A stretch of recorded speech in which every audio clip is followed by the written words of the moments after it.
Good morning, Albuquerque, and welcome to episode 2 of season 2 of That Saturday Show, brought to you by the Albuquerque Center for Peace and Justice, your voice and your advocate for social justice.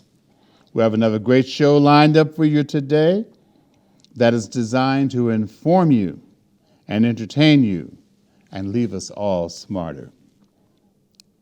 Just before we get started, we're still offering paid internships. We've got slots for 2 high school students to join our team.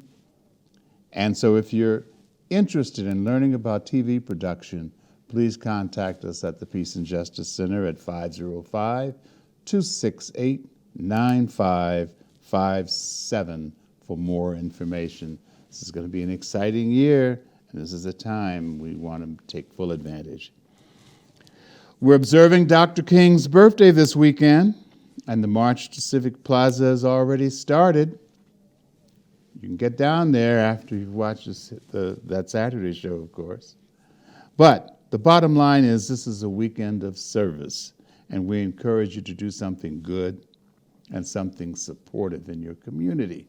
That's really what this weekend is all about. Congratulations to Charles Ashley, newly appointed Director of the Albuquerque Office of Economic Development.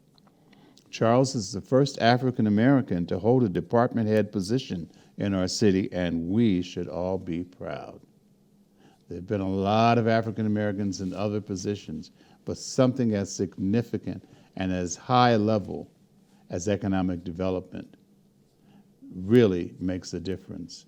And Chicago is Charles's home and is my home. And so I'm looking forward to having a conversation with Charles. We'll talk about Chicago first, and then we're going to talk about what economic development can mean to the poorest communities here in Albuquerque. Now let me get this off my chest. The state Supreme Court will be hearing a suit by PNM and Avangrid.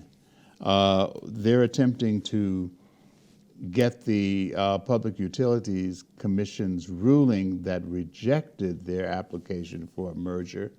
They're trying to get it overturned. They couldn't get the public to support them, so now they're trying to go to the courts. So we're encouraging everyone to do 2 things. Watch carefully, and if you know somebody on the Supreme Court, or even if you don't, contact them, send letters to the New Mexico State Supreme Court and let them know. When the commission said no, we said no, and we don't want Avangrid in New Mexico. It's bad enough we've got PNM here with a monopoly. We don't need Avangrid here to make matters worse. Don't let them in. Hypocrisy, hypocrisy, hypocrisy. Fake doctor and Confederate Senator Rand Paul of Kentucky recently attempted to beat up on Dr. Anthony Fauci over the COVID crisis. But Dr. Fauci correctly pulled back.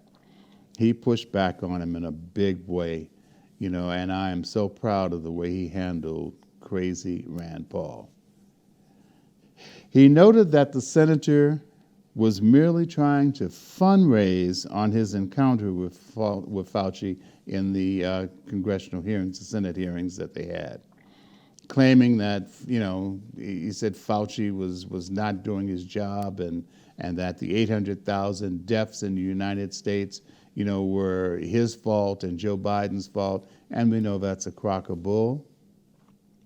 But he tried.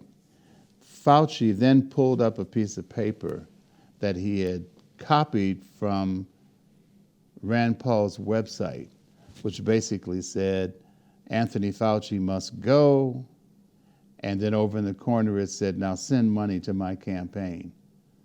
What clearer motivation could you possibly have? And that comes straight from the Confederate Party's playbook, I want you to know. That's how they do things. They try and embarrass you. They oppose everything that's good for this country, and then they try to raise money on top of it. They're just shameless, just shameless. And then, to add insult to injury, the Heritage Foundation. I was just shocked when I saw this on television. The Heritage Foundation, that bastion of racism and fascism, that bastion of Confederate policies, had the nerve to be saluting Dr. Martin Luther King's birthday. Oh, yeah, yeah.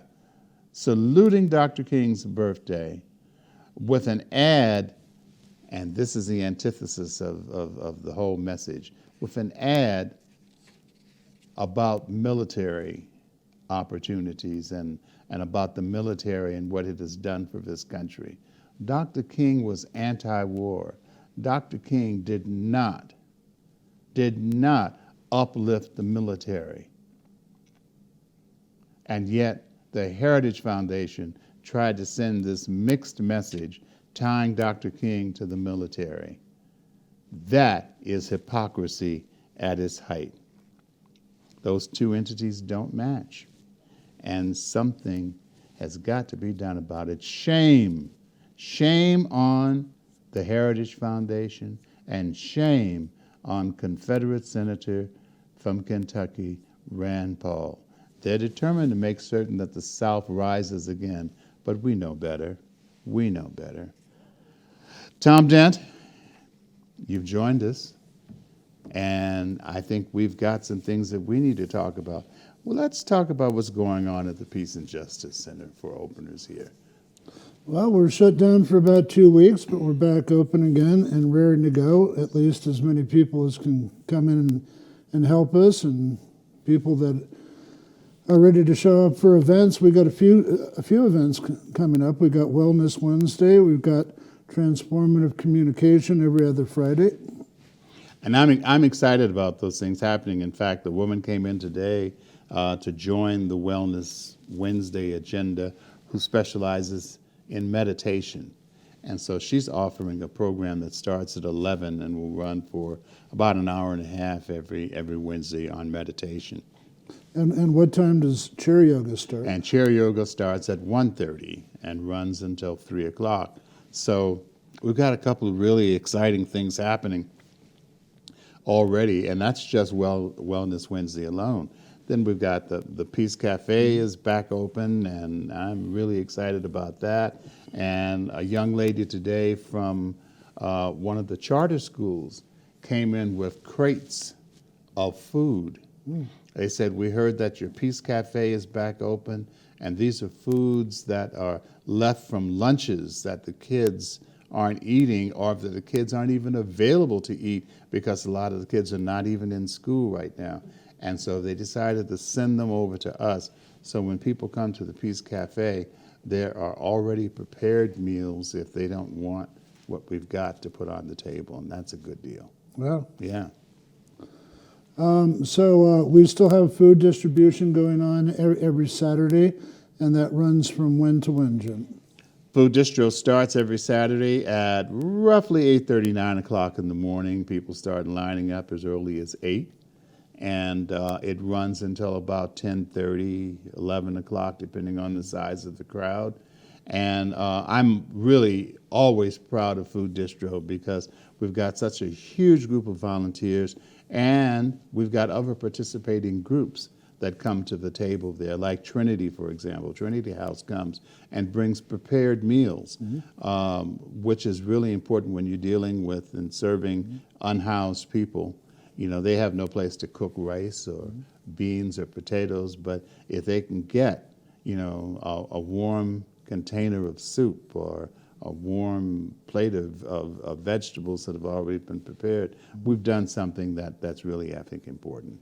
And there's some other places like World Market, and didn't Whole Foods at one point? Whole Foods was participating, yeah, and Costco. Yeah. And as Molly, the director of food distribution, would always say, it's also all about the camaraderie and socialization. They feed them coffee, let them use the restrooms, it's a really great local gathering of local people. It really is, yeah. It's good. Sometimes I enjoy coming over on Saturday mornings just to hang out, and everybody seems to be having a good time. And when the weather gets bad, the misunderstanding that some people had, last year was when the weather gets bad, we bring it inside. We don't want you standing outside in the cold or in the rain, so we bring the whole operation into the Peace Hall, and it just keeps going. That's great. I just got off the phone with the national office of, what is it called, Variant, I think it is. That's the blood services organization here. And, according to news reports and even local news reports, there's a huge demand for blood donors right now. And we're going to try to get the local Variant, their blood mobile, to come to the Peace Center. Hopefully it's going to be like in the last week in January or the first week in February. So we're working on that. Good. And we're also working on setting up the housing assistance too, right? That's right. I was going to talk about that too.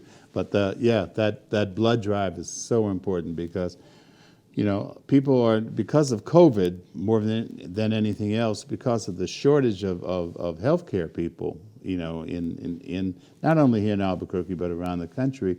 We're not getting blood donations like we normally would, yet the need for blood has not gone down. So doing a blood drive would really make a difference here. But yeah, housing. I'm going to try and not get too upset when I talk about it. God. But here in the state of New Mexico, number one, we do not have rent control. And that's a big issue. And I'm so glad that many of us are gathering on the 18th up at the Roundhouse to just make a statement about the importance and the increasing need for rent control, to get a handle on something that is driving more people out into the streets, out into their homes, and making these unscrupulous landlords able to kick people out so they can jack up the rents and ask any price that they want. The housing market in Albuquerque is becoming very, very popular. It's a highly desired market. Private homes are increasing in value, property period. And if a landlord can kick somebody out who's paying, say, $800 a month and turn around and rent that same apartment for $1,200 a month or more, then what you've got is you've got somebody who needed housing who is now out on the street because they can't find affordable housing. That's part of it. The other part of it is that even though the state has $170 million to offer to people who need rental assistance and utility assistance, but most important, rental assistance, one of the biggest challenges, and we've had people come to our office saying, I got my rental assistance check, I went back, I presented it to my landlord, the landlord said, I don't want it, I want you out. I want you out. And the only reason they want that is because they're motivated by the fact that they now know that they can get a higher price for those apartment rental units. And that's crazy. That's crazy. So we're looking at legal remedies for that, but one of them has got to be rent control. And so we hope that something happens here. But the Peace and Justice Center is going to be right in the middle of that discussion. We've already had our first round of training to help people completing and following up on the rental assistance applications. But beyond that, we want to make certain that we get right in the middle and advocate for people who are being victimized by unscrupulous landlords. And the city says it's starting to build a lot more affordable housing. Well, another thing we need to do is get it. There's so many vacant homes and halfway dilapidated homes that we could get in there with crews and fix up and rent out to these folks. Yeah, there's a tremendous challenge. You can drive all over this city and you can find tons of vacant properties, Right. abandoned properties in many cases, and properties that are sitting, and the people who own them may live in another state. They may live in Arizona, may live in California, or they may actually live here. And what they're doing is they're using those properties as tax write-offs, claiming a loss year after year. Something's got to happen to get behind folks and make them do what they need to do with property and embrace the humanity of it all. Well, there's another phenomenon going on that is probably tempting these landlords. Of course, the movie industry is increasing in town, but with a Q station, and this ties into what we've been talking about Los Alamos and new nuclear development and the $1 billion to almost $1 trillion to develop new nuclear warheads and store more nuclear waste in New Mexico, is that there's going to be a ton of people that they're bringing in through Q station and technical training and other things like that, that the landlords are saying, we're going to get the top dollar from these people for these rental properties. That's right. And let's be clear about it. The United States is violating an international treaty on nuclear weapons. Right. They're violating a treaty by getting Los Alamos to retrofit its equipment there so that they can create a new class of nuclear weapons is a violation of a treaty that this country signed on to. And for them to do what they're doing, they need to be called out on it. And so I'm glad that Veterans for Peace in Santa Fe and Albuquerque have come together, and they're leading the charge. So on the 22nd, we're going to be up at Los Alamos in their faces, letting them know, we know what you're doing, and we're calling you out. And there's been a number of protests there before. I think the actor Martin Sheen got arrested during those protests about 6 times. Yes, he did. God, I hope he's there this time. I'll get a chance to meet him. We need President Bartlett. Yes, we need President Bartlett from the West Wing to show up. He's a good guy. He really is, yeah. What else is happening, Tom? I don't know. You said that, the Martin Luther King weekend is a weekend of service, and all of a sudden it popped up when my daughter, I think they were talking about that at her school, and all of a sudden she goes like, I want to redo my room. I want to get all this stuff when I was a kid, and I want to put it in bags and my toys and my books and donate it to kids that really need it. And at other times we've gone out to places like little open spaces and got our neighbors together and picked up a whole bunch of trash. Yeah. That's great. I'm glad that that's happening in many of the schools around the city. Consciousness raising is such an important piece, and to give kids an opportunity, to be a part of services is such an important thing to do. Yeah, there's still a lot of good teachers out there, and they're doing their best. But we've talked before about the dysfunction of APS and all the incidences at Cibola and La Cueva and stuff like that, and a serious shortage of teachers and teachers that don't want to show up because of COVID. Yeah. Like you were talking about in Chicago, these are very old buildings in Chicago, and they're terribly ventilated. That's right. And yet, the city of Chicago got $2 billion. $2 billion from the feds to fix up those schools. Why didn't they do it? Why are they dragging their feet? And that brought us to this point where the teachers union had to step in and do what they had to do. So let's watch that. Let's watch that carefully. But while we're on the subject of schools, that situation at La Cueva High School is still going on. In fact, I was in a meeting on Tuesday about it, and people came together to talk about putting together a press conference and a list of demands. And APS has been suspect for a long time for a lot of reasons, and this is no different. And it's not just La Cueva High School. There's several high schools in the city, and there's several middle schools in the city that need so much attention. And as I always say, the fish rots from the head. And so we've got leadership in these schools. The principal at La Cueva needs to be fired. She needs to be made an example of. And the message needs to go out to principals and administrators and other schools around the city that we're not tolerating this. I talked to someone just a couple of weeks ago who said that he attended Albuquerque Public Schools 30 years ago, and the same shenanigans were going on then, the same mess, the same racism, people with guns in the schools. It's crazy.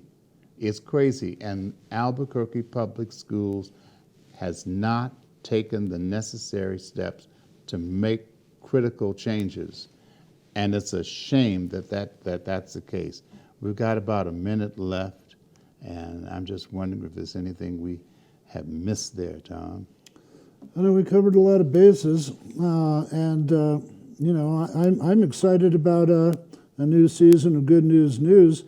Yeah. I hear that a special guest is back. Oh yeah, I'm looking forward to our special guest coming back on Good News News, and this might be a good time, for us to zero in on that and see who that exciting special guest is. I heard she's even got a new hairdo. Oh my God! So yeah, so and from what I saw, she's standing in front of the liquor cabinet too. Uh-oh. Well, let's hope that she didn't have a drink before she comes on to talk to us, right? I don't know. We love it. We love it. So let's go to Good News News. Hassani, thanks so much. Welcome back. It's season 2, show 2, and let's hear some good news. Hello, Albuquerque. My name is Hassani Olujimi, and I have a question for you. Are you tired of the same sad humdrum news? Well, I have the cure for you. I report nothing but good news. But I need you to do one thing with me, and that's get Goo for good news. Good news that uplifts and inspires you, the viewer. So come on, let's get Goo for good news. Happy Saturday. Thank you, and welcome to Good News News. Our first story is about how one man is changing the lives of 4-legged sleeping beauties. This story is from our friends at Positive Listicles. Let's take a look. 5. Guy turns old tires into beautiful cozy beds for 6,000 stray dogs and cats in Brazil. Although common sense dictates it's best to let sleeping dogs lie, nowhere is it written that they can't do so with a touch of panache. And if the beds they lie in are a boost to the environment and give comfort to homeless pets, so much the better. That's just what Brazilian artist, environmentalist, and animal lover Amarildo Silva Filho was inspired to do after coming across a pile of used tires in his neighborhood a few years ago. Where some saw it rash, Silva Filho saw an opportunity for upcycling treasure that ended up making a world of difference to stray cats and dogs. After collecting the tires and giving them a thorough cleaning, Silva Filho put his artistic vision to work, fashioning personalized pet beds. Once the custom paint jobs were complete, with the addition of hand-sewn mattresses, the colorful comfy cots were ready to be distributed to local shelters. Silva Filho's recycled masterpieces proved so popular, a niche market of eco-conscious pet owners sprang up as well. To meet the growing demand, he launched Caminhas Pets, and has since gone on to handcraft more than 6,000 pet beds. To prepare each tire, he cleans them, cuts off the tops with a jigsaw, covers the hole at the bottom with plywood, and then sews his own cushions to make them cozy. He paints and stencils each one with bright colors. While retail sales have helped sustain his efforts, the majority of Silva Filho's creations have gone to animals in need. From what Silva Filho's accomplished so far, it's clear he loves what he does quite a lot, and that's great news for every one of the animals he's helped. Isn't that good news?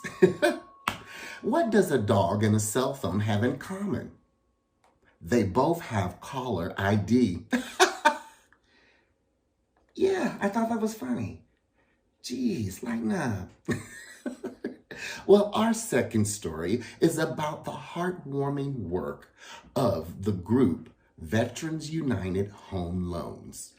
Let's explore a little more. You won't be able to stop the tears once you see these veterans being surprised with new homes. To celebrate Veterans Day in the U.S., the nation's top Veterans Administration-affiliated home lender launched a national campaign to highlight vets and their service. With the help of actor, comedian and retired U.S. Marine Rob Riggle, Veterans United Home Loans has been giving thanks to veterans across the country by surprising them with new houses, completely paid off. Veterans play a pivotal role in strengthening civic health, from volunteerism and voting to charitable giving and community involvement. As the initiative's first expression of gratitude, the Missouri-based lending company and its charitable foundation surprised 10 deserving veterans with a new house each. And the big news for veterans nationwide is that they can enter for a chance to win the 11th house by joining the sweepstakes at thankstoveterans.com. From a single widowed mother of 3 to a Vietnam veteran in need of a wheelchair-accessible home, the 10 veterans selected are all active in their communities from every military branch, the Army, Navy, and Marine Corps. Houses are being given away in California, Georgia, New Mexico, New York, North Carolina, and Wisconsin, and maybe keys to the 11th house will be given to a veteran in your neighborhood if you aren't one yourself. Now, isn't that good news? Bravo. The other day, I was talking to an old ex-soldier, and he admitted that he had been exposed to mustard gas and pepper spray. So on my walk home, I said, geez, it was really nice meeting such a seasoned old man. From one veteran to another, you gotta like that one. Well, she's back, our favorite sassy grandmother. Little Big Mama, what do you have in store for us today? You're one episode late, dear. Thank you, Hassani. The other day, my grandson asked me what a resolution was. And I told him it's something that goes in 1 year, not the next. Well, this year, I want to be more optimistic. So I want to start seeing my glass half full. Bourbon, tequila, moonshine, margarita. Yeah. Bye, baby. She is still a blast. Hey, Little Big Mama, we got to take care of this. Well, as we always say, the best way to turn a frown upside down is to get goo-goo for good news. I'm your correspondent, Hassani Olujimi, and I'll see you right here next time on That Saturday Show with more good news. In the studio today, we've got with us Honorable Peter Clark. Peter, is so glad to have you with us today. It's good to be here.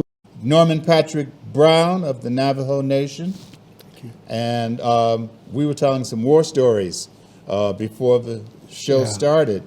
And we had a lot of common friends. That's right. And it's just so good to know. Kwame Another Ture. brother out here, Kwame Ture. Yeah, you got it. You know, Bob Brown. my leader, Bob There Brown, you go. my colleague. Yes, indeed. We've got stories that we just had to spend some time to tell those stories Yeah, man. together. You know, but today we're talking about Leonard Peltier. And for those of you who are too young to remember Leonard Peltier, these two men are just going to help us with some historical background here and talk about what's happening now and what we need to do to get this man freed. Peter, you want I guess we can work backwards. Yesterday, Senator Patrick Leahy said that Leonard Peltier should be free.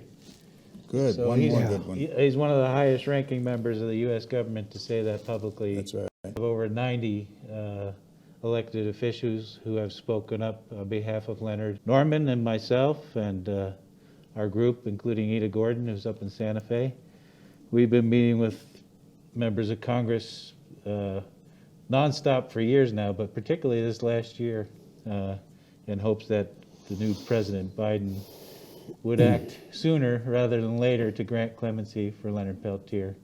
So in that vein, through those efforts in the last 2 months, there's been significant letters, one from Representative Grijalva in Tucson. Things come up, which has been the Native American State Legislative Caucus. Yeah. Over 81, that represents over 81 signatures. A resolution came from that caucus asking for Leonard's freedom. So the push is on to have this happen now rather than the conventional wisdom of the last days of a presidency, which with Biden maybe one term, we don't know whether he'll run again or get the opportunity or That's what's right. going to happen. We just don't know. So my new hashtag is not waiting. We're not waiting. There you go. We played the game. We waited for Obama for the last years. Yeah. Severely disappointed. Yeah. And that's been Yeah. the same with every president, Democratic president That's we right. consider, because Republican president's not going to do it. Although there was good effort under Trump to have Leonard included in clemency down to the last minute. But so the major public thing of these postcards that Jim has, and we're sending out batches for people to stamp, to fill out. Close-up shot of Yeah. that. So we have 10,000 of those and more to come printed, distributing those nationally and internationally for people to send those to the White House and demand clemency immediately for Leonard. There's a lot of different avenues that could lead to relief for Leonard: parole reform, compassionate release reform. Norman can focus on some of the things we were talking about with the members of Congress that we have met with, which include investigations, basically a revamping of the church committee. Yeah. Under a different name would be fine, but that's what we need. Sure, sure. With that, I hand it over to Norman. Norman, welcome. Hey. It's been long 45, 46 years. Yeah. I don't know where to start. I think the best place to start is the history of Leonard's case. His case didn't start in 1975. It started in 500 years ago. You might say that his case evolved from a lot of the theft of the lands and the broken treaties and the historical mistreatment of indigenous people of this continent. You might look into the issues of, the various genocidal acts perpetrated on. And if you look at the history of America, for my people, it's been a history of resistance. It's a history of broken hearts, and it hasn't been a kind history. And throughout history, you've had men, women, indigenous men and women who rose up out of their communities, voicing their concerns and showing their love for their people by resisting in various ways. I've known Leonard for many years. I met him when I was 14, and he's probably one of the kindest men you would ever meet. I mean, he's just compassionate, loving, respectful, really humorous, really funny guy, good man, But the FBI's portrayal of him is quite different than how we see him and how we know him. Oh, yeah. And on June 26, 1975, there was a shootout on the Pine Ridge Indian Reservation, which I was the youngest fighter that day, and it was a very horrific day. It wasn't a good day, Two FBI agents had lost their lives, and my brother, dear friend, Joe Stuntz, also lost his life. It's a day that many of our indigenous people hold sacred because of the loss of life, but mostly what it represented. It represented a people coming together, defending traditional people from armed confrontation, armed threats, and the history of the shootout really starts with takeover of Wounded Knee. That was really the first step. What happened was the people came together at Wounded Knee to demand change, demanding the U.S. government honor the treaties. And from there, this movement started across North America, all across Indian country. And one of the main reasons Wounded Knee evolved was because of the Goon Squad, the Guardians of the Oglala Nation, a paramilitary armed police that was protecting the tribal chairman at the time, Dick Wilson.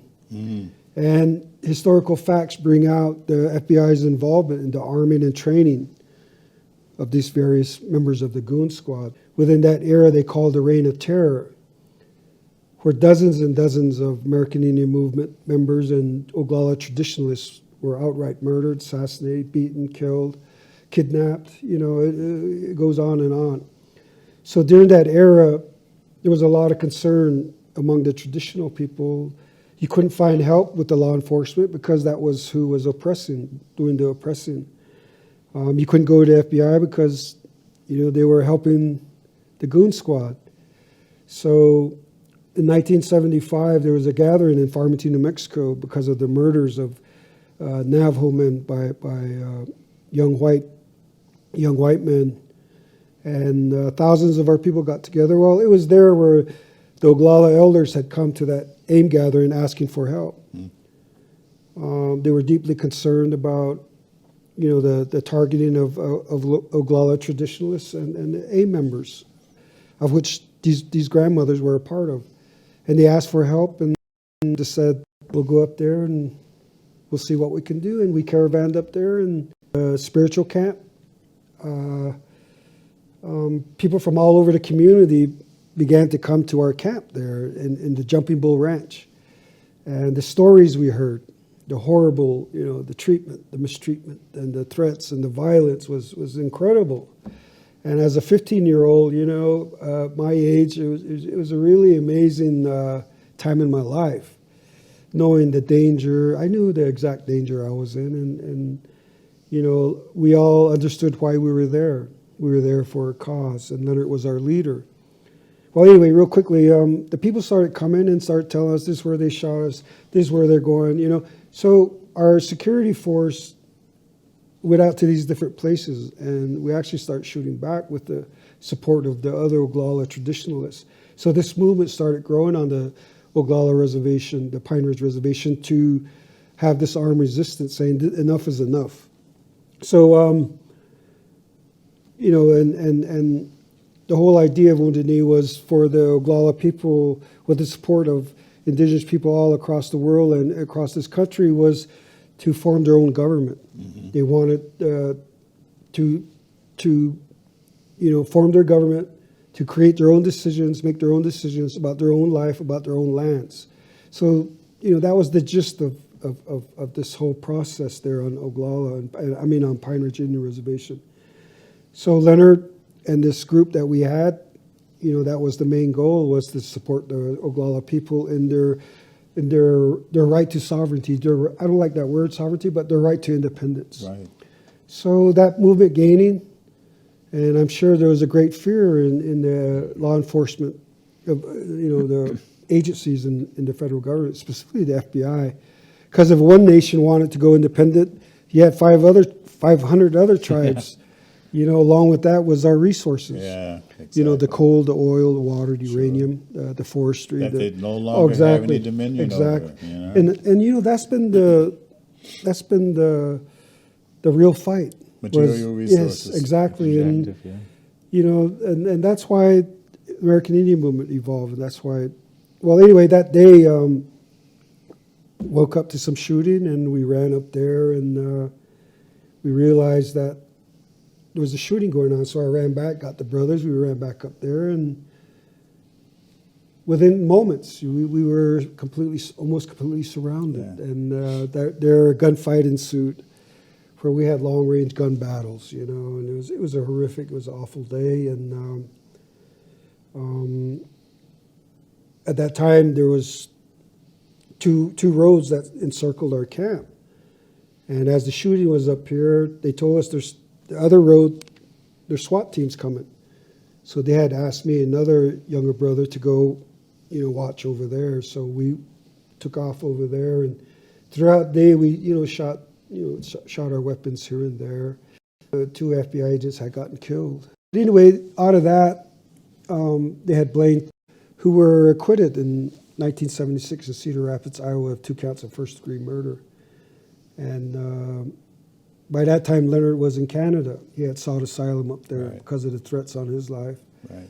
And I became a federal witness, you know, and while I was being interrogated for hours, you know, at first I refused, but eventually I said some things that I shouldn't have, and I've always been straight up with that throughout my life. They had threatened my mother's life. They threatened my life and my family. And it really came down to a decision of where do I stand? Yeah. Do I stand with the movement and my people, or do I stand with my mother? I decided I'd stand with my mother. Yeah. And that got the pressure off. But eventually, there was two, Bob Roberdeau and Dino Butler were acquitted, who were co-defendants with Leonard in the 2 counts of first-degree murder, and they were acquitted. And as I went on as a federal witness, I recanted my statement. And they were acquitted. Then Leonard's trial came up. I had sought asylum in Canada. So when the trial evolved, I also recanted the trial in Fargo, North Dakota. But I think the important part of this is that we've never really, when I say we, the American public hasn't really looked at the FBI's involvement. The arming, the training of the goons, the targeting. Where did they get their okay from? How did that process begin from Pine Ridge to the FBI regional offices to the federal government? And that's the issue that I've been trying to present with Peter, is that there's got to be an active investigation through the Senate or House Select Committees, judicial committees, into the FBI's involvement in this whole issue of the American Indian movement. Well, it's interesting that you raise that, because the FBI has been front and center in the whole move to oppress and suppress movements in this country since its inception. Sure. They've played that role and that continues. We've only got about 3 minutes left. Okay. And I really want to drill down on actions. What can we do? Because we want to get this man out. Yeah, we want to get him out sure. of jail. It's been too long. Shouldn't have been in the first place. But we want to get him out. So what are we doing? I'll hit some highlights. Here in New Mexico, call your representatives. Thank the ones, Melanie Stansberry and Ledger Fernandez, who signed on to support clemency. Ask them to continue. But for the remainder of our state Senate, they need to be pushed. I almost called you Leonard. Norman, Ida, and I have met with Heinrich's office, Senator Heinrich, former Udall, Ben Ray Lujan when he was a rep. They haven't committed. They've done some helpful things in the past for Leonard, but they won't come out and support him. So we need that support. We've been working from the base of support we gathered here in New Mexico from former Representative Holland, and that carried out to the new support from Grijalva and the plus 10, as we say. Yeah. So we need to keep building on that. So if you're a New Mexico resident, make a constituent call, and then call the White House. Call the White House. The comment line. Yeah, we're very concerned about Leonard's health right now. Yeah, I bet. And this major push over the past few years, and we want to see if we can get him to a minimum security back near his homeland. Yeah, And, I want him out. I want him completely out. Yeah. I want him freed completely.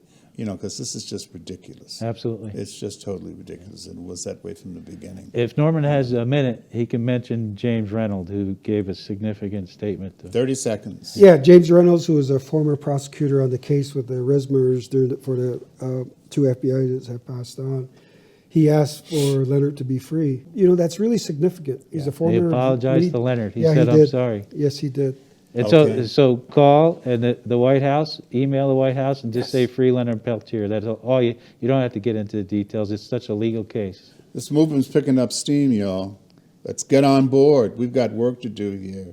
I want to thank Peter. I want to thank Norman Thanks. for doing this. And it's a discussion that's got to continue. But more than a discussion, we've just got to keep pushing to get Leonard out. Wow. That was a riveting story about Leonard Peltier and Wounded Knee, and Norman Patrick Brown really knows how to bring it to us.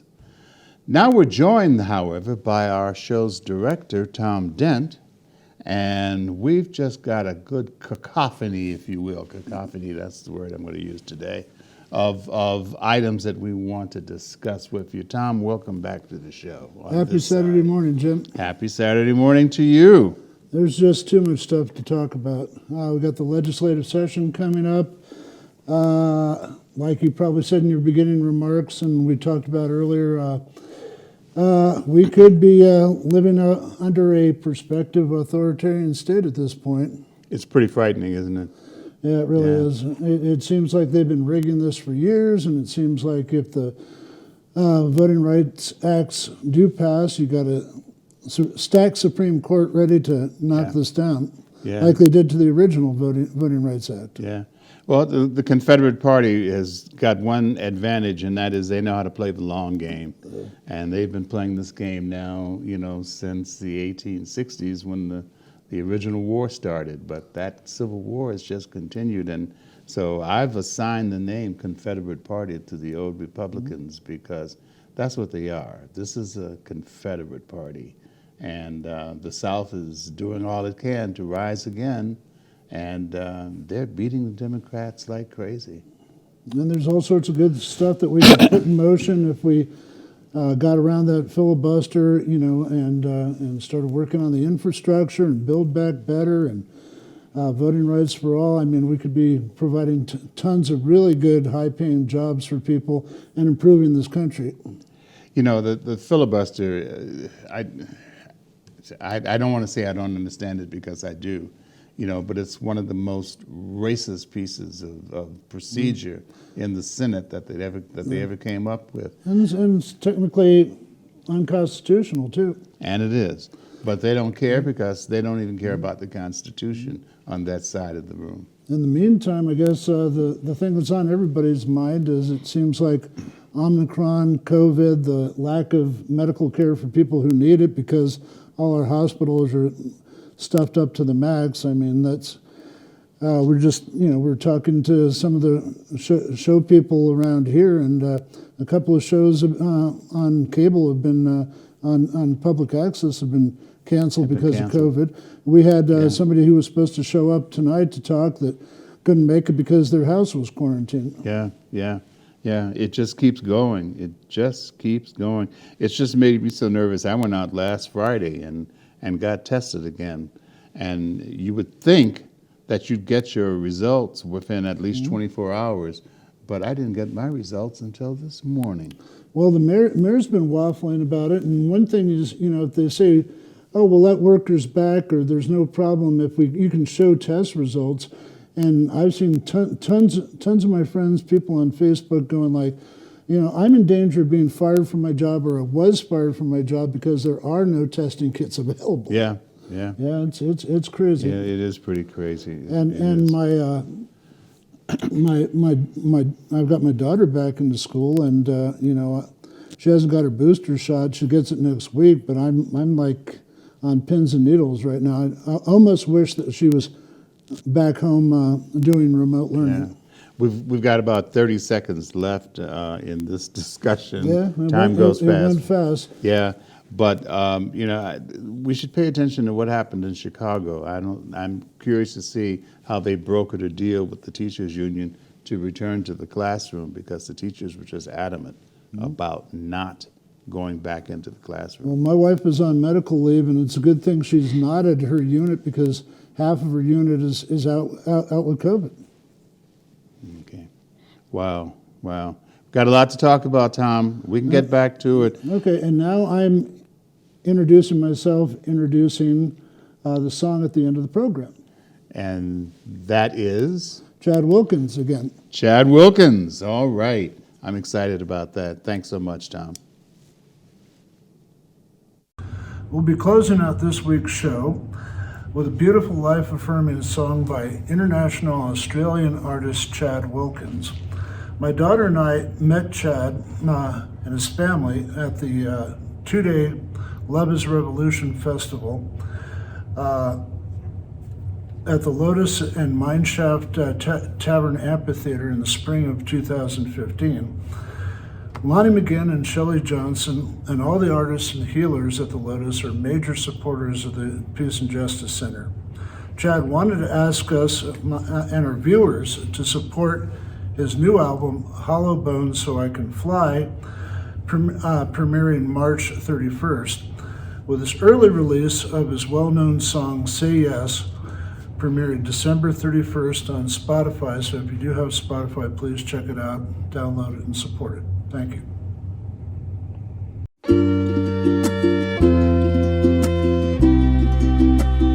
No judgment.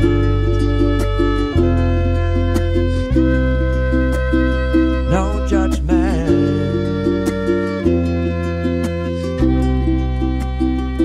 We live in a world that makes me laugh, it makes me cry. The way we live, the way we die. The joy and the sacrifice. And I'm in love with life. But the violence I despise. And I refuse to submit to the lies. That we cannot live in paradise. I can still see the light of God in the gunman's eyes. Those beautiful and sickly misguided eyes. Those beautiful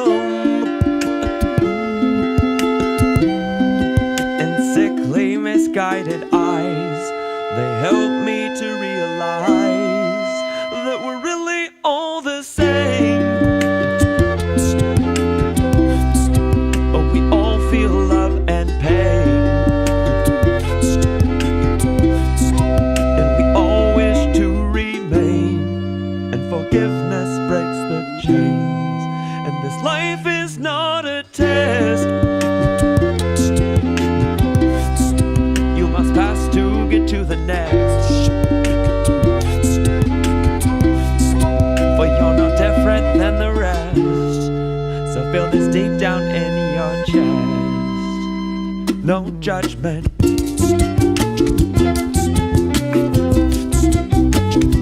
No judgment.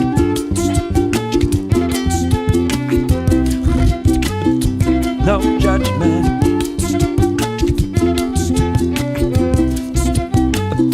No judgment.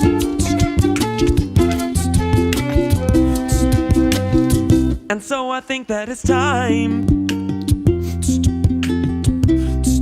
that we got to get together and strategize.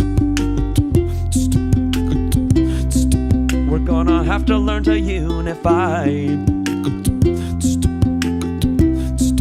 to realize this desire to survive.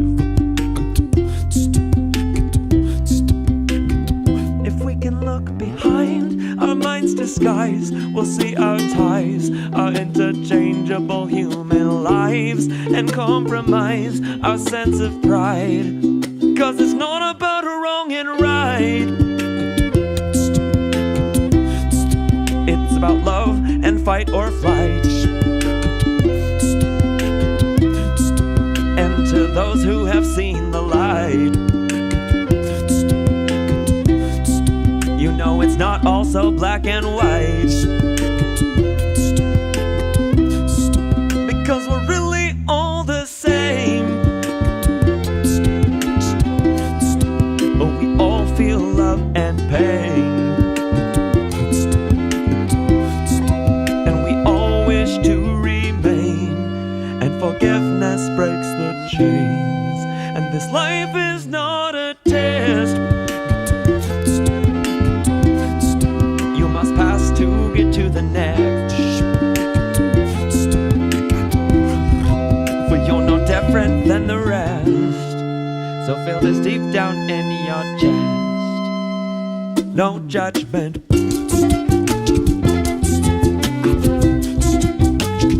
No judgment.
am the dealer, I am distinguished, I am the outcast, I am the activist, I am the bureaucrat, I am the innocent, I am the guilty, I am still worthy although undeserving, I am the giver, I am the taker, I am the builder, I am the breaker, I am the brick, I am the wall, I am the one, I am the all, I am brave, I am scared, I am free, I am paired, I am bold, I am shy, I have love, I have pride, I have things that I hide, I have dreams held inside, I've held back and I've tried, now I know in my mind, every old, every young, every daughter and son, every man and woman, we all strong, we are one, we are part of one another, connected to each other, my sisters and my brothers, we're really all the same. Oh, we all feel love and pain, and we all wish to remain, and forgiveness breaks the chains, and this life is not a test you must pass to get to the next, for you're no different than the rest, so feel this deep down in your chest. No judgment,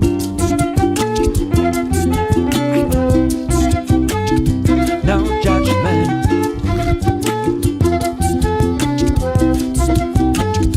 no judgment,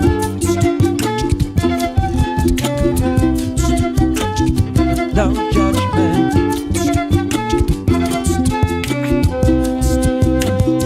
no judgment.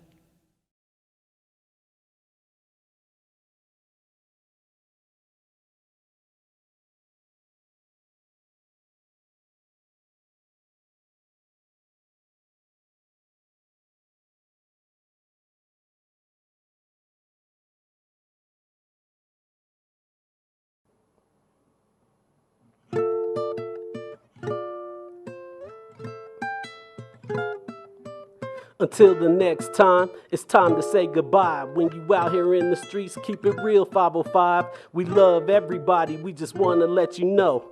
Thanks for tuning in to that Saturday show.